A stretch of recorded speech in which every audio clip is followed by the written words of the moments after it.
تحریک انصاف کی جیل بھرو تحریک کی تیاری مکمل، 24 گھنٹے کے نوٹس پر تحریک شروع ہو سکتی ہے۔ اسد عمر نے واضح کر دیا، کہا صرف کارکن نہیں لیڈر بھی جیل جائیں گے، امپورٹڈ حکومت کو گھسیٹ کر انتخابات تک لائیں گے۔ فواد چودھری کا کہنا تھا کہ 13 جماعتی حکومت آئین کی دھجیاں اڑا رہی ہے۔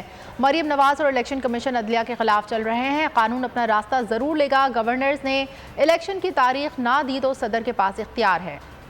چیئرمین عمران خان پہلے اعلان کر چکے ہیں پورے ملک کے اندر ایک جیل بھرو تحریک چلائیں گے، اور اس تحریک کے اندر صرف ورکرز نہیں لیکن اسد عمر جیسے، فواد چودھری، حماد اظہر، شاہ محمود قریشی، بڑے سے بڑے لیڈر جو ہیں پارٹی کے، وہ بھی گرفتاری دینے کے لیے تیار ہیں۔ پاکستان میں آئینی بحران پیدا ہو چکا ہے۔ یہ آئین کے اندر لکھا ہوا ہے کہ جب آپ آئین سے انحراف کرتے ہیں تو اس کی سزا جو ہے وہ آرٹیکل 6 کے اندر ہے، وہ آئین سے انحراف جو ہے وہ غداری کے برابر ہے۔ الیکشن سے بھاگنے کے لیے یہ امپورٹڈ حکومت جو ہے اور اس کے ساتھی جو ہیں وہ ہر کوشش کرنے کو تیار ہیں بشمول آئین کو توڑنے کے۔ ہم نے یہ دیکھا ہے کہ کس طریقے سے وہی اکاؤنٹس جو الیکشن کمیشن کی حمایت کر رہے ہیں، وہی اکاؤنٹس اعلیٰ عدلیہ کے ججز کا تمسخر اڑا رہے ہیں، اور یوں لگتا ہے کہ مریم نواز شریف اس کیمپین کو لیڈ کر رہی ہیں۔ اس وقت ایشو ہے الیکشن کرانے کا، ہائی کورٹ کا واضح حکم ہے۔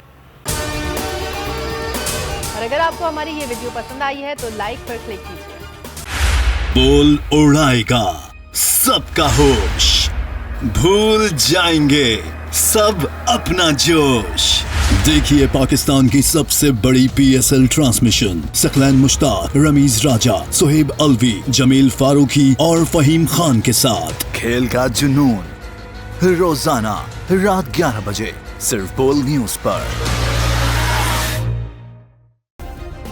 سبسکرائب کریں اور بیل دبائیں تاکہ کوئی خبر رہ نہ جائے۔